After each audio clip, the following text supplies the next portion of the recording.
Today, we are talking about a new package called Great Expectations. It's an open source project intended to help make it easy to bring data pipelines under test. And we'll give you a little bit more about the genesis story in just a second. But the punchline is that speed in data work and integrity, analytic integrity in the sense of your results make sense, you know you can trust them, often come at the same time. They're two faces of the same coin. And so we want to introduce a framework to help show how to do both of these things better, faster, cheaper. So how did this goodness come about? Abe and I have known each other for a long time, and we have been both part of this evolving group of friends where we get on a call and we talk about sort of the things that we're facing in our career. And over time, all of us have sort of evolved with a lot of the field into a data science and data engineering mind frame. Because that's where all good people end up. Especially if we sample bias sufficiently strongly based on this conference. So we're on this phone call, and we were talking about some of the things that we're both seeing as current challenges with the data work that we see. And so I started off, and I sort of mentioned, look, I see this particular problem where our data pipelines, they get increasingly hard to manage as they get more interconnected. But we want them to be interconnected. And I heard that and said, yeah, James, I totally agree with that. And in my experience, that's like 3 times as hard, 5 times as hard whenever those pipelines cross team lines. And I thought, another thing that's really tricky with data pipelines that we see a lot is that a lot of times the insights that we have about data get lost on the cutting room floor when we're building a pipeline. So an analyst will go out and get a data set. They'll understand exactly what is going on to collect the data. What the sensors are, what the possible states of the application are, or a product team that builds a consumer-facing application, they know exactly how all the logging works. But then when the ETL code gets written, it doesn't really capture that semantic knowledge about what's going on, and it really just focuses on the transformation. We lose a lot of the texture of what made the data set valuable in the first place. Yeah, it's almost like by the time the data set or the data pipeline runs in production, nobody remembers why it works that way. On top of that, we have this concept of like bugs with soft edges. So in normal software development, you unit test everything, you make sure that everything completely works before you move on to the next thing. But in data pipeline building, I found that's just not often practical. There are often a lot of edge cases. And so you say, hey, I'm going to drop up to 2% of rows here because we just see enough weirdness that it's not worth trying to trace down every single bug. I've totally seen that too. And I think as we talk about this, what I really think that's really driving both of these things or all of these things is that in a pipeline, the complexity is really coming from the data itself, not from the code. So over time, as we see more data and as more possible states of the kinds of things that we want to process start cropping up, eventually the complexity is just going to continue to increase. And our traditional approaches for thinking about the code that we use and our ETL code and monitoring and managing that aren't really going to work anymore. So this conversation happened about 9 months ago. And at this point, I was really excited because it was clear that we were talking about the same thing, even though we've never actually worked together. We're like in totally different parts of the world. And James said, I've been thinking that we should have some kind of framework where you could assert things about data and say, like, this is what my data looks like. Because if you had that, then you'd be able to weed out a whole lot of these problems earlier. And for me, I had just built that thing at the last 2 companies that I'd worked at in a kind of like ad hoc, in my spare time kind of way. And it was saving me a bunch of time. And I'd been thinking, man, it would be great if we had some way of asserting things about data because that should be an open source project because it's a general pattern that shows up all over the place. So we had this kind of long moment staring at each other through the telephone and finally said, yeah, we should do this. We need to make this thing happen. So since then, we've developed this framework a little bit more. So we're going to give you sort of the theory first and then walk you through code in just a minute. And the broad theory on this is like coming from an experience that we've both had that I think a lot of other people have had, which is when you first start building data pipelines, at first there's this kind of upfront cost to figure out how it all works, fit it together, and build it. And then you think you're done, and for a while it just works. But after a while, you start noticing that you're spending a lot of time on bug fixes and kind of chasing things through your data pipeline to figure out why that thing broke this week that wasn't broken last week. And you get this slow, steady, but like inevitable creep in the complexity and the maintenance time that you're putting into the project. And eventually, if that gets too far out of control, it just stops being fun. So let me dive a little deeper and kind of walk through the mechanics of why that actually happens. So this is a picture of like every data pipeline ever. Imagine that this is an ETL project, for example, but it could just as easily be machine learning pipelines or reporting or dashboards. So in ETL world, we're getting 3 tables in, say, from some upstream data source. We're then going through and doing some munging and cleaning, a little bit of joining, filter, say, to arrive at 2 data frames that are kind of the end result of that pipeline. So we're going from 3 tables of foreign data to 2 tables of data that exist in our system that we know how to work with. So like that's a common workflow. I think most of us have done things like this. As soon as that works, the data system grows. And it grows in 3 specific ways. The first way is it gets deeper. So as soon as we've got that nice, clean, normalized data, people are going to say, build dashboards on top of it, because they want to see what's in there. So let's say, for the sake of argument, that you build 4 dashboards on top of that. The second way that data pipelines grow is they get wider. So it's really common to say, okay, we've got these 3 data sources coming in, but there's this other set of data that would really add a lot to this analysis. Why don't we go back and grab that data too? And pretty soon you find yourself ETLing some new tables in, flowing that through, and then let's say that those 3 new boxes at the bottom are an alerting system or something like that. Again, it could be machine learning, it could be reporting. It's all pipelines, right? That's what we do. The third way that these kinds of data systems grow is they get thicker. And by thicker, I mean they turn into hairballs. And like when you map this out, it gets messy really fast. But this is a picture of interoperability. Like this is a picture of what silo busting looks like. So I've been coming to Strata for several years, and like silo busting is just, it's an article of faith. It is a good thing. We all want to make information shareable, draw conclusions that are more contextually aware. Like almost nobody argues that silos are good things.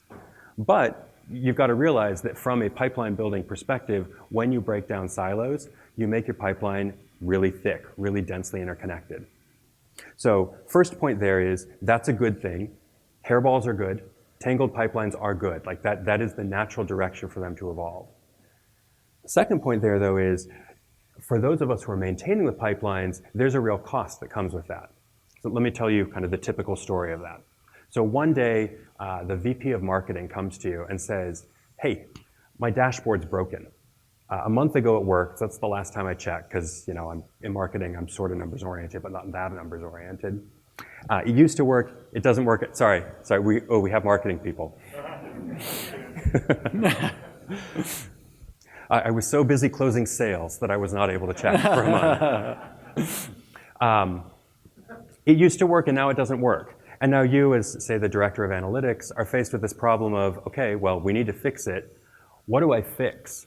And you start doing this upstream checking process of looking back at the table before the one you were looking at a minute ago to try and figure out what broke. So starting at the dashboard, you can go upstream to 2 places. And from there, you can go upstream to 3 or 4 places.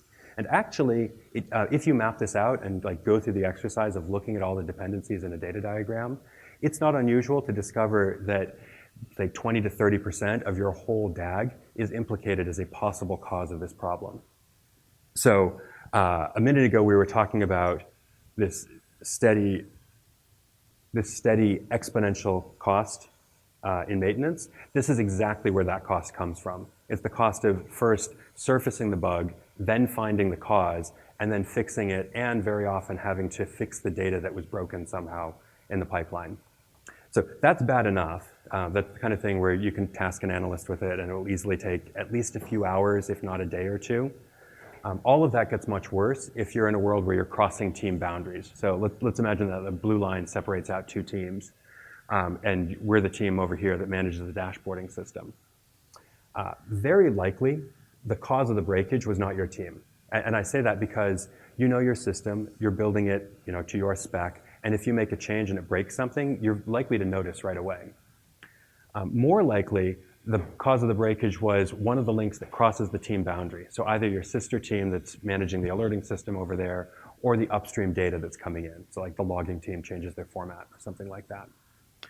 And in order to debug things across team lines, first, you've got to kind of know your whole system, know your own system really well, because just kind of good engineer's courtesy, you're not going to go and point at the other team and say, hey, I think you broke something, when you're worried that your own house might not be clean. Second, once you get there, it may take some time to figure out that, say, the way they changed their handling of null values caused this really unexpected downstream breakage for you, because they're not thinking about their requirements in quite the same way that you're thinking about requirements. And then third, even once you've got all that hashed out, it might take a week or two to get on their sprint planning, or whatever ticketing system they have. So these kinds of problems can easily cost hours or days if it's just within a team. But if you start going across teams, all of those things get much, much hairier. All right, so let's like revisit that picture that we gave for the life cycle of every data pipeline ever. Abe talked about sort of why we walk up that phase, and we can sort of think about, again, this life cycle as having some pretty distinct phases that we all experience. There's the phase that's really exciting and fun, the development, right? We get to figure out what is it that we want. The world is full of possibilities. We can go and negotiate with new teams to identify data sources that are going to be useful for solving the problem we want to solve. We're actually doing some engineering. We're making all the choices about architecture, and we're actually doing implementation. And then there's the phase of just pure bliss, the miracle of software phase, where everything is just humming along. You've done a perfect job of engineering, and you look like you're producing the same amount that you were producing before, but you're working way less because the code is just running happily. And then there's that phase where there's sort of this potential for there being a lot of different worlds, the operations and maintenance phase. So Abe talked in a lot of detail about why we kind of crawl up that complexity curve in time in that operations and maintenance phase. And that really creates an important problem, because we have fixed resources. And when you have fixed resources and complexity keeps increasing over time, we naturally run into this point that we'll call the complexity carrying capacity of your team. The point where you are now spending all of your time maintaining the system, and you're not getting to add new features that you really want to be adding. This is the worst place that you want to be in a developer lifecycle. But fortunately, we have a lot of ways in lots of software engineering projects for kind of thinking about how we can affect this lifecycle. And in particular, we talk about this concept of technical debt. And the idea of technical debt is that maybe I could make some different choices up front, and if I invest a little bit more by choosing an architecture that maybe requires more work, or importantly, do things like building in automated testing, I can buy down the relationship of complexity and cost in the future, with the goal being that I can buy way more complexity carrying capacity because I've chosen a different architecture and I've instrumented my system in ways that allow me to adapt to that complexity, so that when those things happen, they're quick and easy to work with. So Great Expectations is about that exact metaphor for a data pipeline specifically. With Great Expectations, we introduce a concept that we call pipeline tests. Pipeline tests are a lot like unit tests or integration tests, except for they're on the data itself rather than on the code, and they're applied at batch time instead of at compiler load time, because that's what makes sense for the data. It allows you to be very precise about what you expect in your data pipeline as it's moving through, so that when there are problems and wherever there are problems, you can spot them and take whatever action you need to remediate them. So Great Expectations, like we mentioned, is this framework that we are making public as an open source project. It's still very young.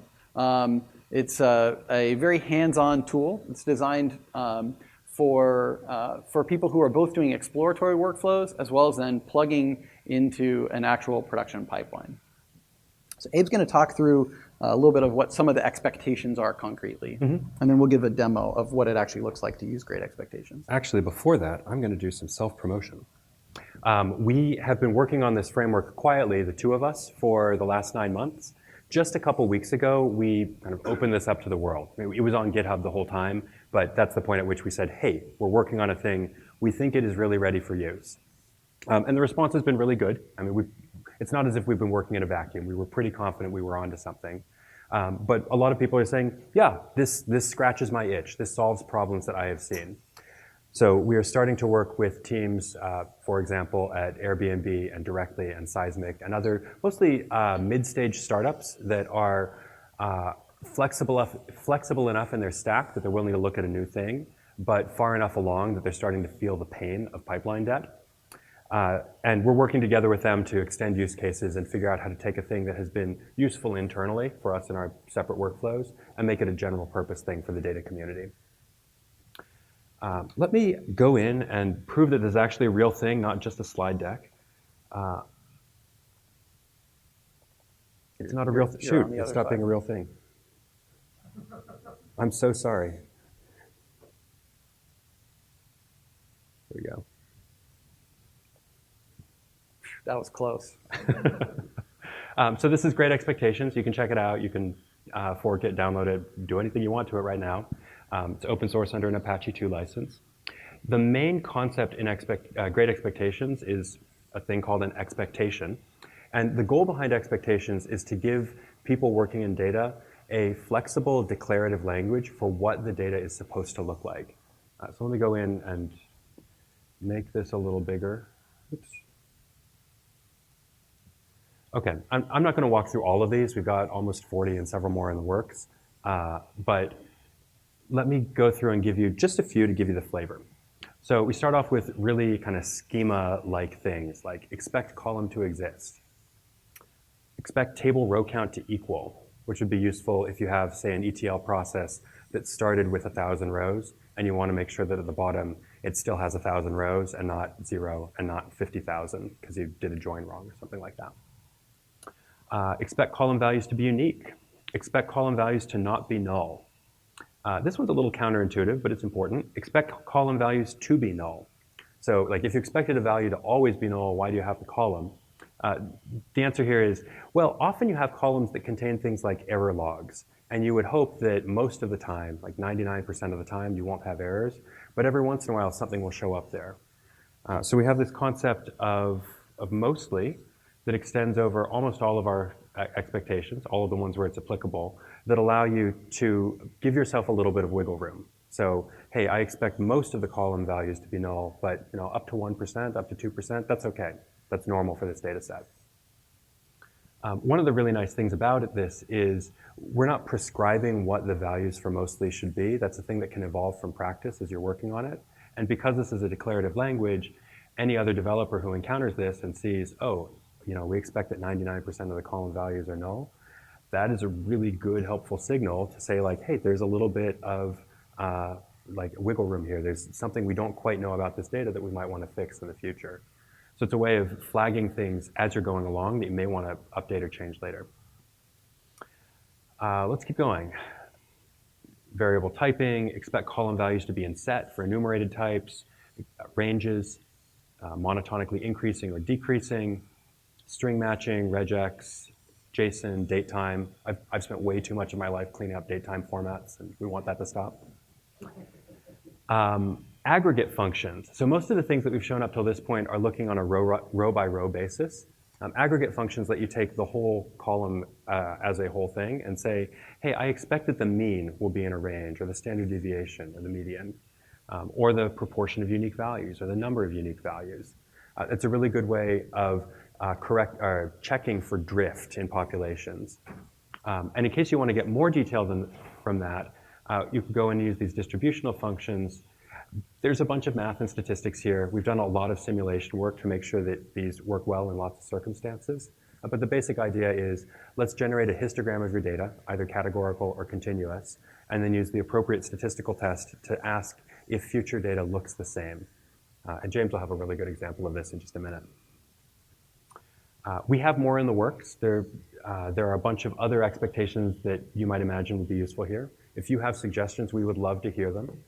The framework is also extensible, so that if you have internal concepts that you wouldn't want to be part of an open source package, but you want to use internally, it's pretty easy to build new expectations. All right. So what we want to do now is give a demo of sort of what it looks like to work through Great Expectations. I think we're going to have to... Yeah, I'll just copy it over. Drag it out. So I mentioned that Great Expectations is designed to sort of bridge the gap between the data scientist who's potentially first encountering a data set and the data engineering team that's going to potentially be working with it a lot more over time. And one of the ways that we can do that is helping to both support a very exploratory analysis workflow, where you're first taking maybe a sample of data, really investigating, inspecting it, and adding the semantic expectations that you have for that data based on where you understand it came from into a configuration object that we can then use to validate it.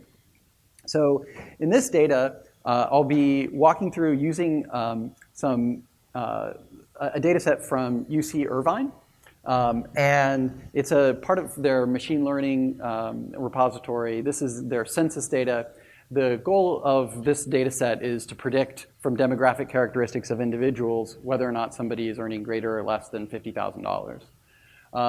What I've done to make the demo work is I've taken their original data set and then I've split it up into 2 different batches to sort of simulate the case that we're actually going to be getting data in over time. And I've also broken it into training and testing subsets, which we'll talk about in a second when we turn to a machine learning case.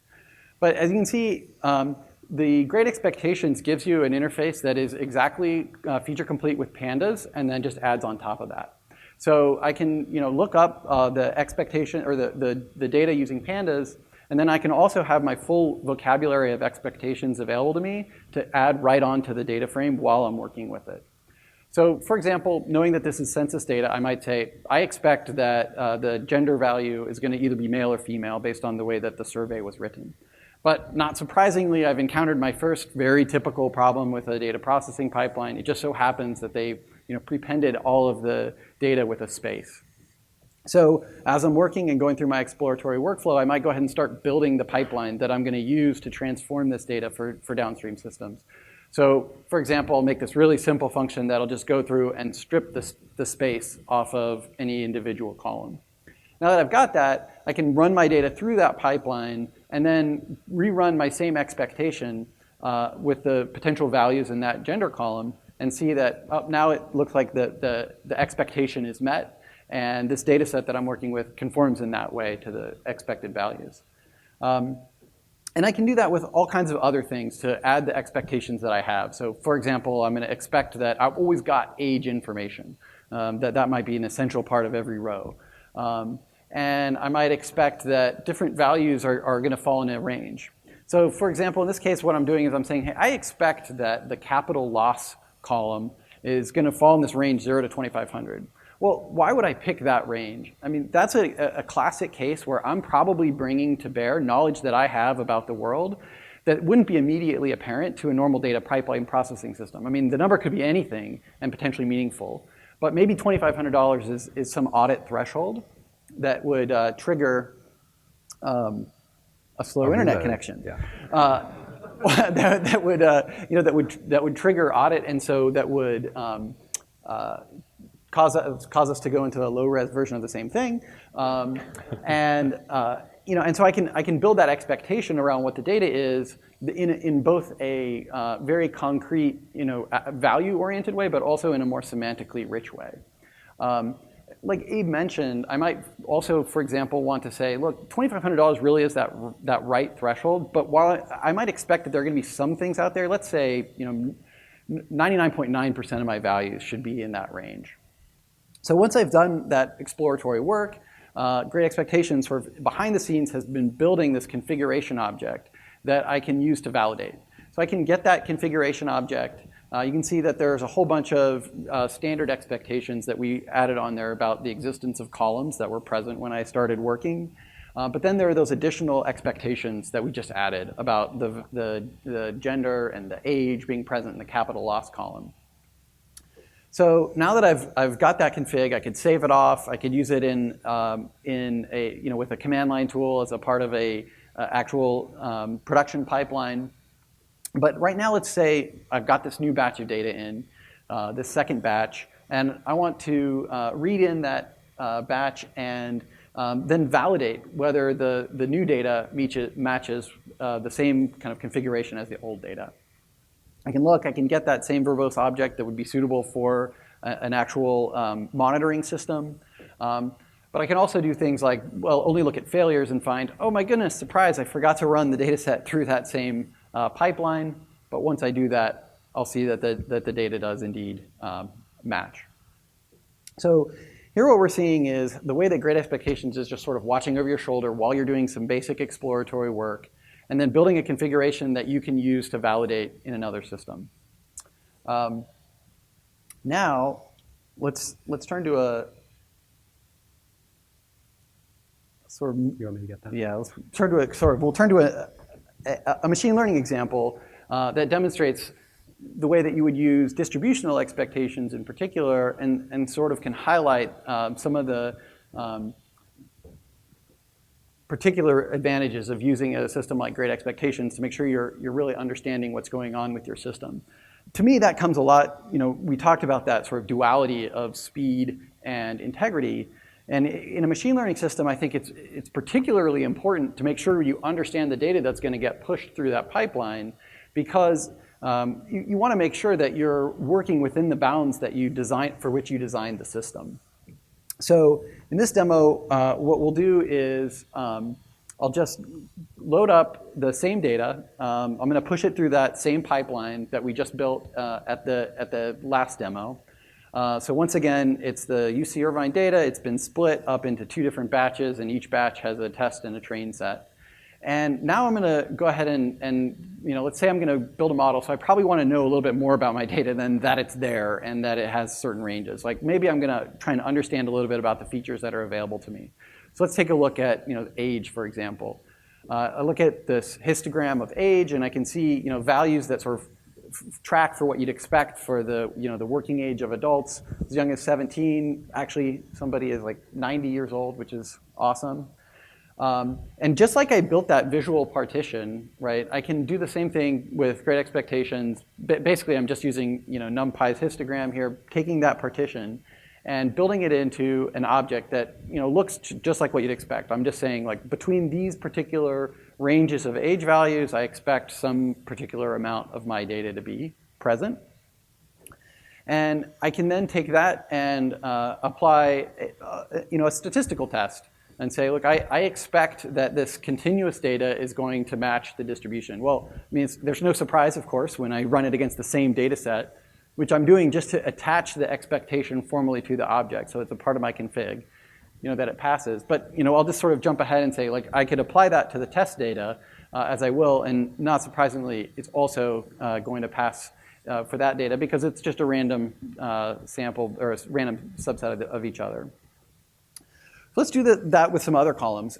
For example, looking back at that gender column, I can see something that's probably a little bit surprising. In my particular data set, there are many more women than men in the working population. That's something to take note of. It is totally plausible. Maybe the city or area from which the data were collected had that kind of a bias in it. And we want to just take note of it and make note that that's a characteristic of the model that we're going to be building. So I can do that by building a categorical partition. So it's very similar to the last one, except for in range. Instead of thinking about your data as ranges, I'm just saying there are these categories, and here are the weights that I expect to be present.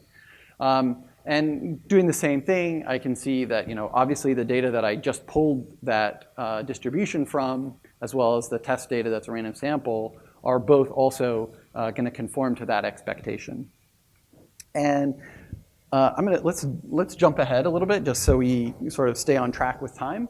But I'm going to do the same thing in this video, which you can hear my voice speaking at double time if you want on YouTube. So let's sort of skipping ahead here. I've built some additional expectations, and then I built 2 additional pipelines, right? So I built my training pipeline, which is going to take those same data. It's going to apply a one-hot encoder to some of the columns and label encoder to some of the columns, and transform it to be suitable for training my model. And I built another pipeline that's going to be my prediction pipeline. Takes the data, basically puts it through those same encoders, and formats the data to be suitable for evaluation using the model that I'll train. So we'll train up the model as a random, we'll build a random forest classifier. Using the data, again, this is straight from the UC Irvine example data set. We'll see we're getting 89% as our accuracy score, which is on track with what the published results would be. It's actually, it's great, really good for what you'd expect out of the data set. And now let's say, all right, time has gone on. We're awesome, we're following best practices, so we're gonna evaluate our model in the future. So we've now got this new batch of data, and for that testing subset of the new batch, so the testing subset of the second batch, we've gone through the process of actually eliciting the correct labels so that we can evaluate and see how well our model is doing. We'll run that data through the pipeline, and we'll see, oh my goodness, it looks like our score really dropped. All right, so at this point, we're kind of confronted with this question, like, why did our performance fall in this model? What's happened? And there's lots of things that we can do to understand the generalizability characteristics of a model. Huge and complicated field of study. There's tons of reasons. One of the classic reasons is population drift, right? The world has changed from when you trained the model, and it doesn't look exactly like it used to. Here, Great Expectations is finding that. We're really just taking the exact same expectations that we applied and that we built from the data that we used to train our model, and we're now gonna validate our new data against those expectations, and we can immediately see that whereas in our training data, we saw a lot more women than men in our working population. I got it. All right. In our test data, the reverse was true. And that accounts for this drop in the performance of our model, because obviously the world had changed. All right. All right. That was a whirlwind. That was a lot. That was fast. But I think what I wanted to show is really the scope for what you can do with Great Expectations. Ranging from a really traditional ETL pipeline, attaching your knowledge to what that is, and being able to quickly identify when and where problems crop up, all the way to more sophisticated monitoring of a machine learning workflow, where you're really helping to diagnose potentially more subtle problems. Yeah, the other thing I'd call out there is you were doing exploration, and then in those 8 minutes, we got from exploration to a working pipeline with a machine learning model built on top of it, with testing along the way. And that's really the niche that we're trying to fit here. In software in general, automated testing is just what you have to do in order to make sure that your software works. It's the only way to manage the rapidly growing complexity that emerges in any code base. In data pipelines, there really hasn't been a good tool for doing that. And our goal with Great Expectations is to make it easy to bring the data under test, because that's what it takes. Let me do a quick recap. First, in data work, productivity and analytic integrity are two faces of the same coin. They're tightly intertwined, and if you make one better, you almost certainly make the other one better, which is pretty cool. Second thing is that tangled pipelines are good. That is the direction that they want to go, and you shouldn't fight that, but you should be ready to manage the complexity. If you don't, you will eventually end up in that horrible place where you're only maintaining stuff that already exists and not doing anything new.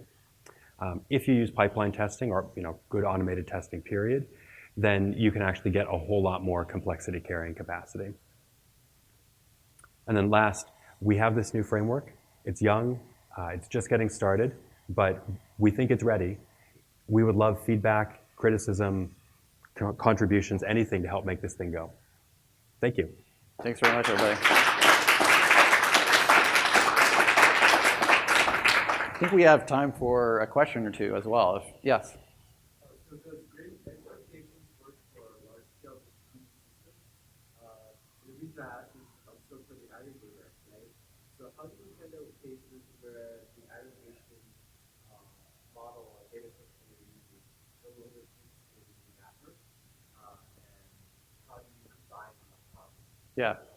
So I'm going to repeat questions just because we're on mic. So the question is, does Great Expectations work with a distributed system where you basically can't bring your data to you locally? And the answer is, as of today, the only implemented data set is pandas. That said, the framework is, we already have an existing pull request that we're working through right now that adapts the same expectations language to interact via a connector to a SQL data store, and we're building also for Spark. So yes, you absolutely can scale to the distributed stores as long as you can translate the semantic concept of the expectation to something that will operate in that store. Just to say the same thing in other words, very soon. So once we have that SQL Alchemy implementation, you can tap into anything that's using SQL-style tabular data stores as long as SQL Alchemy talks to it. Among other things, we are working with a couple teams that are on Hive and Presto and want to be able to use this at scale there. So I think they are going to drag that out of us pretty quickly. Other questions? Great. Cool. Thanks, everybody.